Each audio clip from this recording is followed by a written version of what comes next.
All right, so let's have a look at October 15. 4 questions. The first one, WACC, for 25 marks. Then organic growth, which is internal expansion, which is when I buy assets to expand my business. Capital budgeting, it's the investment decision, basically, NPV question. Then analysis, which is ratios and some discussion. And then lastly, mergers and acquisitions and treasury. Pretty much covers the bulk of what we covered. The only thing that seems to be missing is financing, isn't it? Although you never know, it might be in the mergers question, a bit of financing. So I think we just do it chronologically. So the first question is WACC. Let's just have a look at what the required says, and then I'll take you through a quick overview of WACC. Calculate the effective after-tax WACC and the total market value of capital employed for each of the 5 possible capital structures. Recommend the optimum capital structure. This is a calculation of optimal debt-to-equity ratio, isn't it? So they've obviously given you 5 possible capital structures. Capital structures are the balance between debt and equity in our business. And debt can take a number of forms. It can be debentures, prefs, loans. So they've obviously given you 5 possible scenarios. They want you to work out the WACC for each one, and then they want you to recommend which one management should choose. And we're going to choose the one with the lowest WACC, isn't it? That would be the optimal debt to equity. It says calculate the new investment and advise management how it should be financed. There's obviously some new investment that they want to invest in. I don't know what they mean by calculate. We'll have to go through it and see. And then when they ask you how it should be financed, it's go from current state to optimal state. Do you remember that? So we look at current debt to equity, and we look at optimal debt to equity. And when we look at this new investment, we seek to go from where we are now to where we would like to be. C, indicate based on the assumption that there are no taxes, cost of financial distress or agency cost, why the market value of the company is not affected by the capital structure of the company. This is Miller and Modigliani, isn't it? So is it Miller? Yeah. Miller and Modigliani said that your capital structure doesn't matter, isn't it? And the main reason was that as you get more debt, so your cost of equity goes up proportionately. It's only 2 marks. But it is Miller and Modigliani. And then they say, discuss 3 of the Miller and Modigliani theory assumptions not mentioned in A above. So the ones that they've got above is agency cost, financial distress, and taxes. So we have to find 3 others. Some that come to mind, everybody has the same information. Okay. Another one, we all make decisions rationally. Another one, no transaction costs, isn't it? So there's 3 off the top of my head. But I'm sure if you look in your notes, you'll see all the assumptions there. And they ask you to discuss any 3 for 3 marks. Yeah. So it doesn't look like it's too hectic. If I just show you quickly a WACC calc. There are 2 ways of doing the WACC calc. The way that I like to do it is you get the market values of all your different capital items. So on the left here you have capital items starting with odds or equity, I think. No, let's say ordinary shares starting with odds. There may be prefs, there may be debentures, there may be loans, and there may be even short-term stuff, isn't it? Depending if the short-term stuff is part of the capital structure, you'd have to look at the question, although usually we say not. So we get the market values, and then we get the cost of equity or cost of debt. Remember, it's an after-tax cost, and it is the current market cost of equity or cost of debt. For cost of equity, we know that there are 2 ways to do that calculation. We can use CAPM, or we can use the dividend formula. Essentially, cost of equity is R in the dividend formula. So we've got the market value, we've got cost of debt. What I like to do is I like to multiply it. It gives me a rand return. So that's the rand return that my shareholders expect. When I take the total return and I divide by the total capital, this gives me a WACC percentage. Yeah. The other way to do it, which might be the way in this question, I don't know, it depends what they say to you, is to use the weightings. So you use weightings. So you would take the cost of debt or equity and use the weightings of how much odds you want, how much prefs you want, isn't it, to get a percentage. And then what we do, once we've multiplied that by the weightings, we land up with a total percentage. Okay. All right, so October, 25 marks. A lot of time, I think, because of the extra time that's given in questions. Let's see, 45 minutes. We should be able to get done before then. Okay. I'm going to work in Excel while you work. I'm staring at that question B. All right, so part A of the question should have been fairly straightforward, right? We're just waiting according to that 20, 30, 40, 50. Did you also land up with the optimal being 60, 40? That's where it's the lowest. It drops to 1686. But then the minute that you've got half debt, then cost of equity goes up by too much, isn't it? And then you land up it's not beneficial at that point. They also asked you, it was a strange question, they asked you to calculate the WACC and then to also calculate the market value of your capital. So you had enough information to work out market value of equity. You had share price and number of shares. If the current structure is 2080, then you could work out the cost of debt by working backwards, 11 million. So 44 million and 11 million total capital at the moment, 55 million, which then leads us to B. Now B asks you to calculate the cost of the investments. I don't know what they meant by that. I really don't know what they meant by that. It bothered me a little bit that they'd given me EBIT, earnings before interest and tax. I don't know if I was supposed to use that for something because we didn't use it for anything, right? So, I don't know. They told us the investment was 25 million. So initially my calc was just, I have 55, I need another 25, I'll have 80. If I want to have an optimal capital structure, I need that 80 to be split 60-40, so it needs to be 48-32. At the moment it's 44-11, so my new investment will be financed 21-4. Mostly through debt, a little bit through equity. And then I wasn't sure, I don't know, I did a little earnings per share calc. I thought maybe I'm supposed to try and work backwards to something. I don't know. It also bothered me that if I'm investing 25 million and my capital is 55, that my profit's not going to change. That was also a bit strange for me in the question. They said the company's profit is, earnings before interest and tax is 13 million and it will stay. How do you invest another 25 million in the company and then not affect profit? What's the point? I don't understand it. So anyway, I left it at that. I don't know. I did a little bit of an earnings per share calc. I took EBIT and I took interest off and tax. And then I worked out the earnings per share. I had a share price. I have a PE, but I don't know what to do with it. So anyway. Then Milan Modigliani.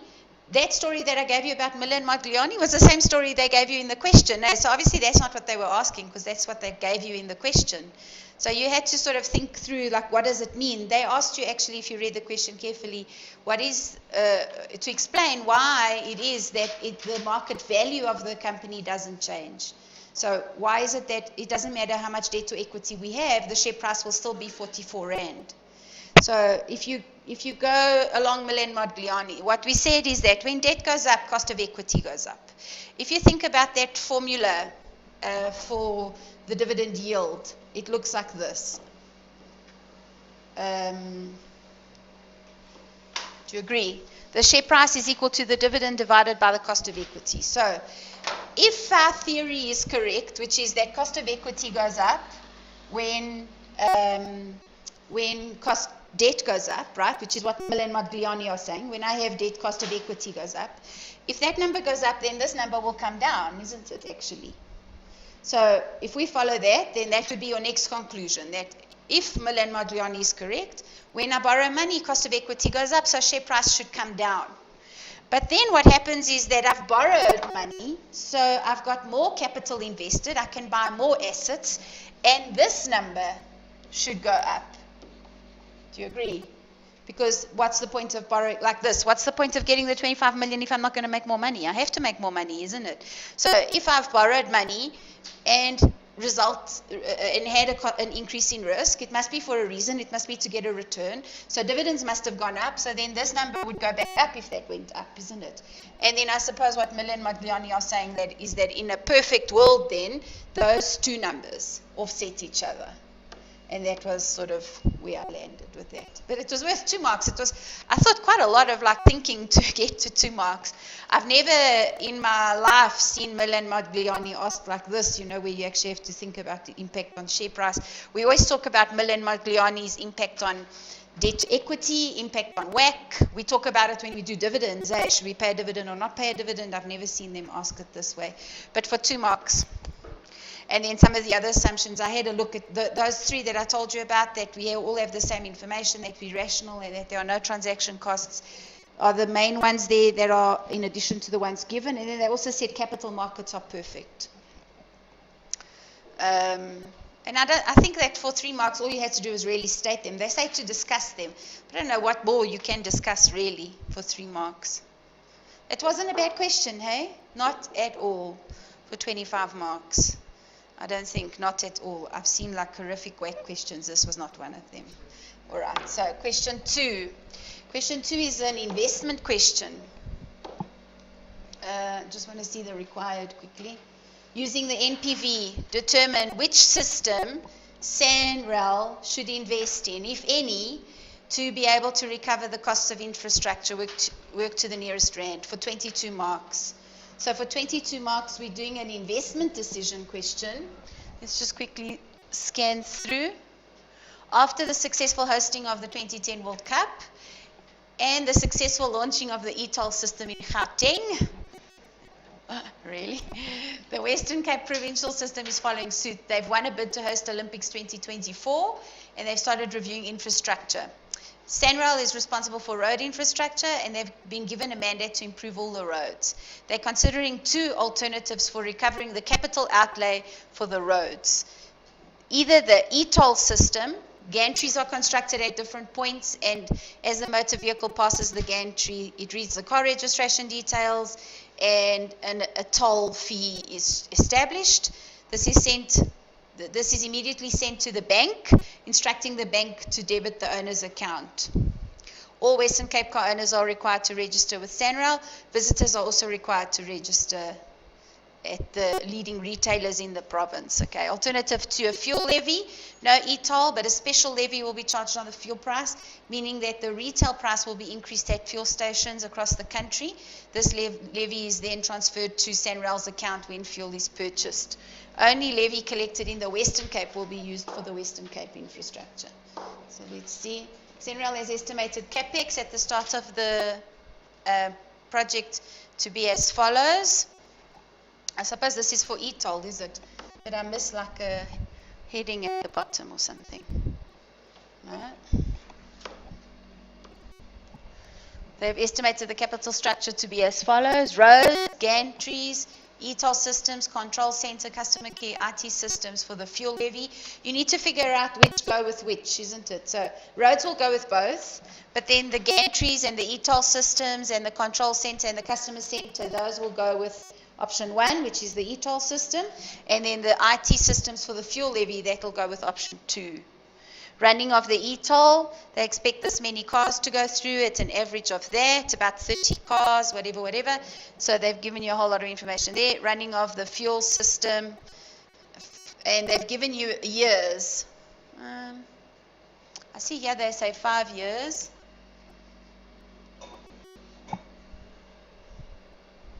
And here they say 5 years. Okay, so that's what I was kind of looking for, where to start. So you have 2 NPV calcs, year 0 to year 5 for both, isn't it?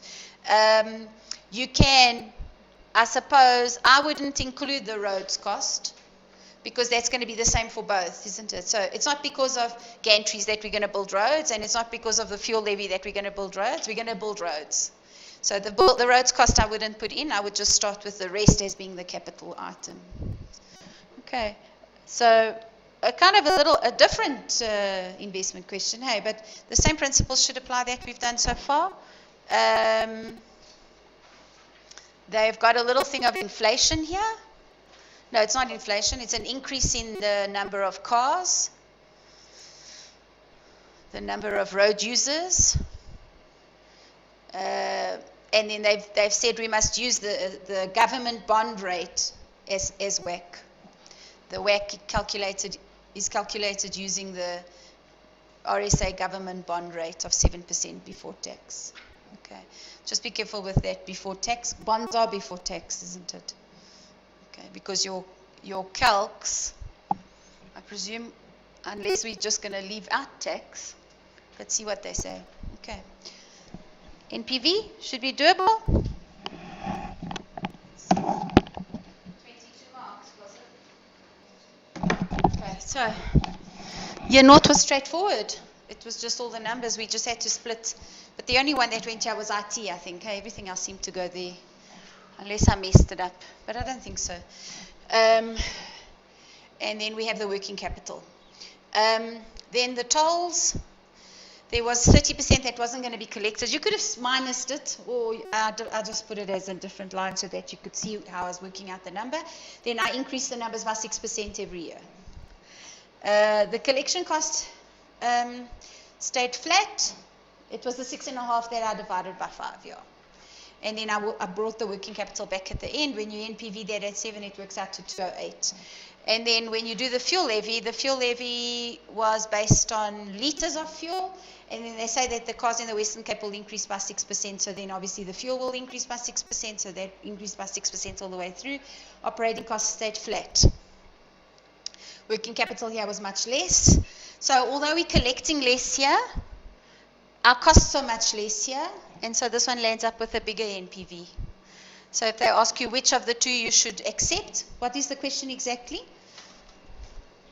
Determine which system SANRAL should invest, if any, to be able to recover the costs. So what you could say is that both of the systems are acceptable. They both have positive NPVs, but the one with the highest NPV is the fuel levy one. So the fuel levy is the better option rather than the e-tolls. Yeah. Okay, that one's done. Let me see if there's a small one, because the next question, if you have a look at the next question, it's huge. Just huge in terms of in the wrong shot there. It's here that I want to be. If you look at the next question, it's just huge in terms of information. It says it's a financial analysis question. It's 25 marks. It's basically ratios.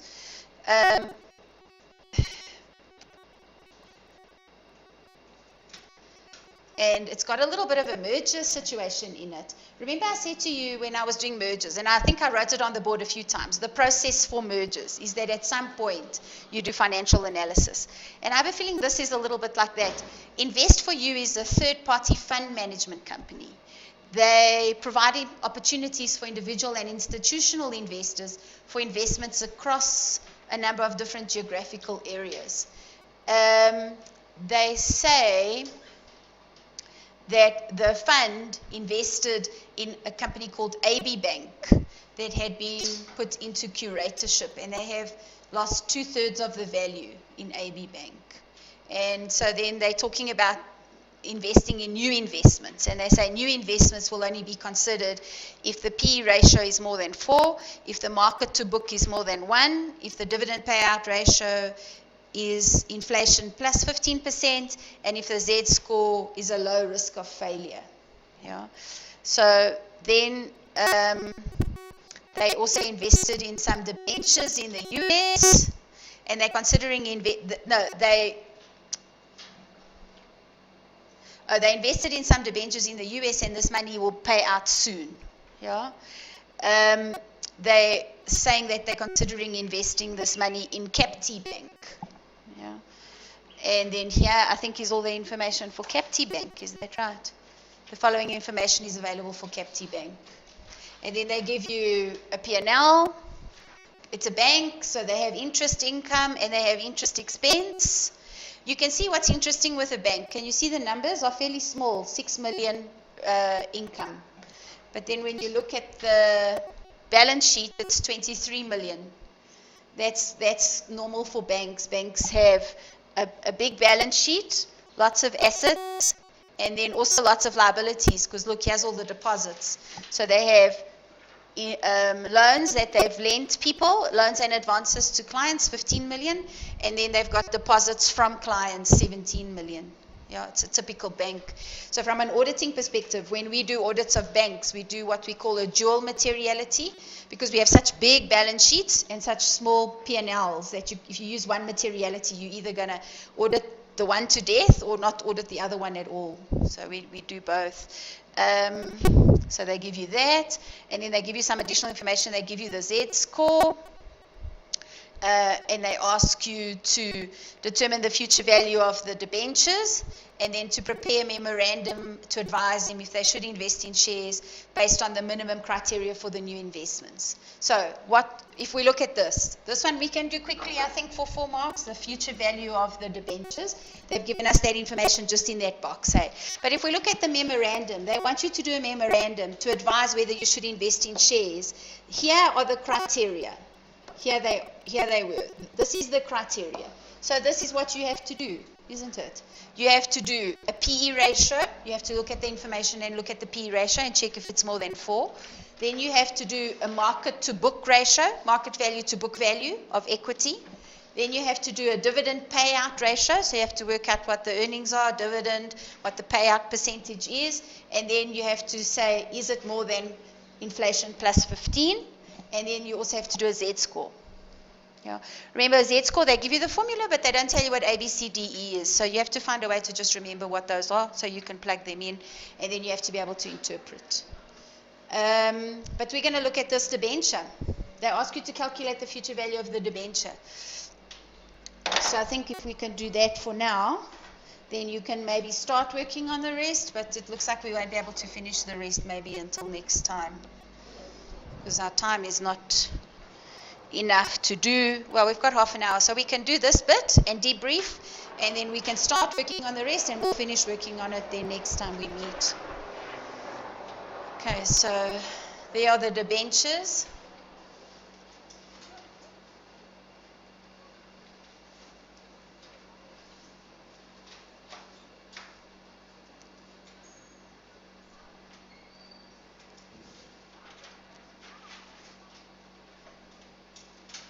Do they say to you how they want you to work out a forward rate?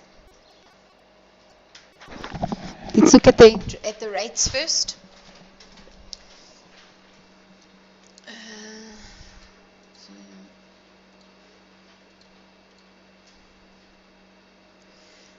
I wasn't sure. They didn't tell you which one they wanted you to use, isn't it, to work out the forward rate? But the interest. Just what worried me about interest is that they gave you a borrowing rate, not an investing rate.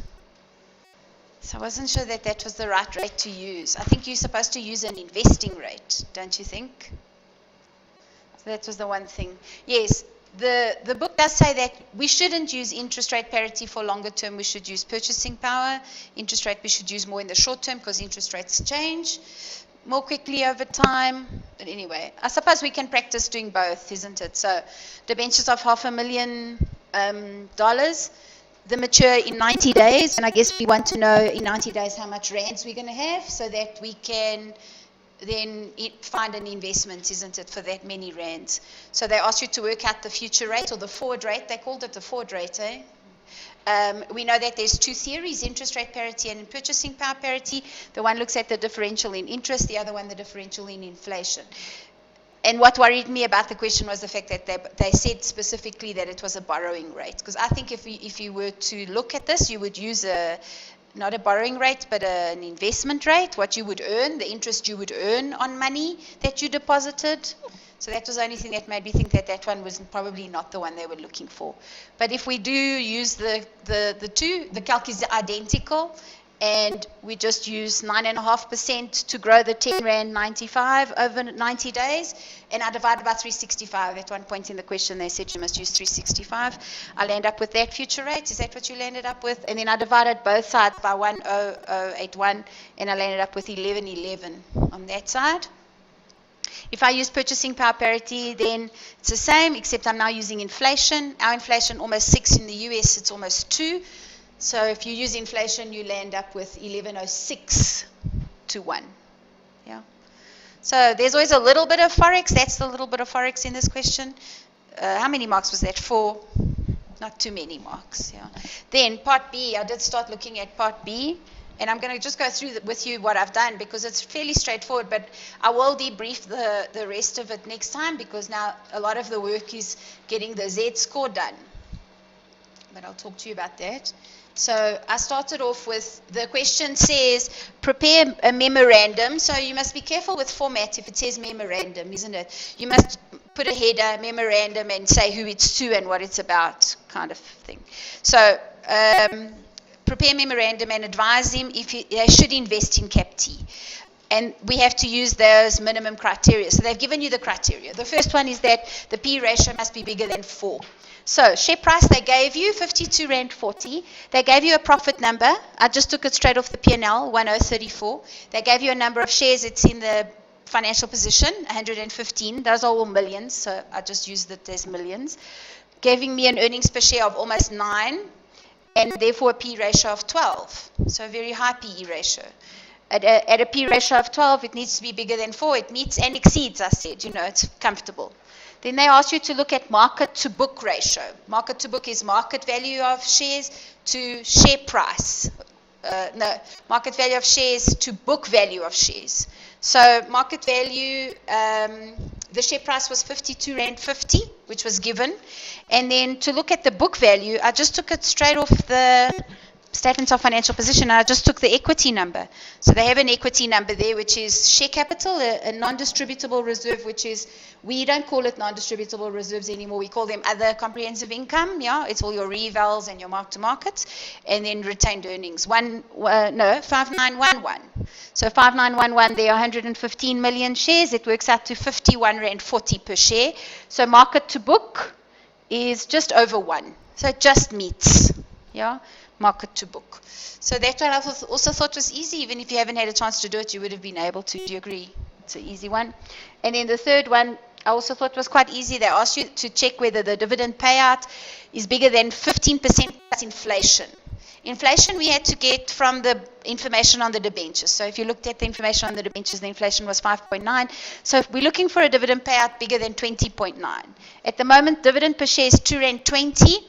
I could have just divided by earnings per share because I had worked it out, but I thought I'll just work in big numbers because that's how we usually do the formula, isn't it? Total dividend divided by total profit tells you what percentage gets paid out. So I took the dividend per share times it by the number to get the total dividend. Total dividend was 253 million, profit of 1034 million. They're paying a dividend of 24. Dividend payout should be 21, so I said meets and exceeds. Okay, so those three, I don't think is where the 22 marks or whatever are. Okay, because then when you look at Z, I said to you sometimes need to know what A, B, C, D, E are, but they've given us A, B, C, D, E actually. So when you look at it carefully, you see that they're asking you to work out Z. In order to work out Z, you have to work out A, B, C, D, E. We have to do 5 ratios.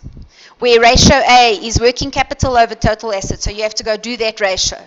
Get a number, that's your answer for A, to then plug into the formula. We then have to do B, which is retained earnings over total assets. Get a number, plug into the formula. Earnings before interest and tax divided by total assets. Get a number, plug it in. Market value of equity over total liabilities. Work it out, get a number, plug it in. And then sales over total assets, 365 days in the year. Work it out, plug it in. Then once you have A, B, C, D, E, work out Z, and work out if it's what the score is, and interpret it. So you can see that's quite a bit of work. It's six ratios, basically, in addition to the 3 we've already done. And that's where the bulk of the marks are. So we definitely won't have time today to do those 6. So we will carry on with this question when I see you on. No, not next week. So I won't see you now for a while. till June. Till June. Okay. Because your exam is only on the 15th, right? Okay.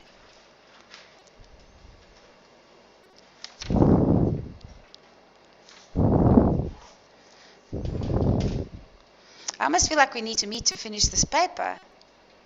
Don't you feel like that? Yeah. Okay. So, you've got those problems with the Thursdays, huh? Thursday, Friday, next week. And next week, Wednesday, is a public holiday. And I have a crash course that I'm doing that day, so I couldn't meet anyway. How many of you are writing early May?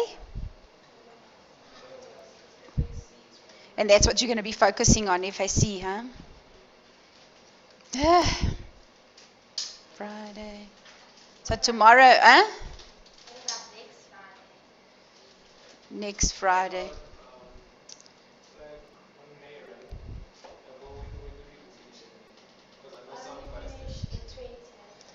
No, if we're going to wait till the end of May, we would have forgotten. If we're going to carry on with this paper and finish it now, we need to do it in the next week. Otherwise, it's just that students are starting to write and then they're worrying about FAC. Isn't it? Am I right? If we leave it for 2 weeks' time, then everybody's thinking FAC because there are some FAC papers that are 2 FAC papers in early May. The 9th and the 10th, yeah. So by then, you guys are just going to be thinking FAC, isn't it? Tomorrow, yeah, I think so. He can't at 10:30. No. 10:30. You've got auditing 10:30 to 12:30. Okay. Tomorrow, 12:30 then. I know you don't like it, you've got a busy day. But let's get it finished, isn't it? I don't know, that's my feeling. So tomorrow, 12:30, if you want to come finish the paper, we'll finish it. And then we'll meet on the 6th of June, then we'll meet for a shorter time perhaps. Let's see how long it takes us to finish this paper. So tomorrow, 12:30, yes, I only have to pick Alexa up at 2:45, so that's fine. 12:30 to 2:30, it will be fine for me. But I don't think we'll take 2 hours, but let's see. I think it's important to finish it. Hey, I don't know. I feel like it is. It's not going so bad. Hey, what do you feel? It's going okay. When they wrote it. What you'll see when you start to do the papers, is that there isn't sort of a trend where, like, it's similar the next year and it's similar. So every year it's sort of different. And, the stuff we've looked at, I guess, has been a bit different, isn't it? If you think about the first WAC question wasn't really your typical WAC question. The second question, which was an investment question, wasn't really your typical investment question where you don't have sales and that, So in that way, maybe it makes you feel uncertain but when we actually did it, it wasn't bad. I didn't think so. So I don't think it's going bad. The principals do.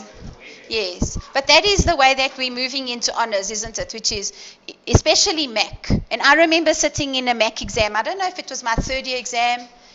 I think it was my third year exam at varsity. And I remember sitting and staring at this paper and thinking, what the heck are they asking? Because they never used to put like the headings, oh, this is a WAC question and this is a this question. So then they would just give you the stuff and then say, oh, recommend this and this. And you think, what the heck? But that's what it is. You have to figure out what are the principles and then try and apply them in whatever scenario you've been given. It wasn't too bad. Okay. So some of you are staying for the next 3 hours. Some of you are. So the one condition of my dad last walking class is if he breaks down, I have to go see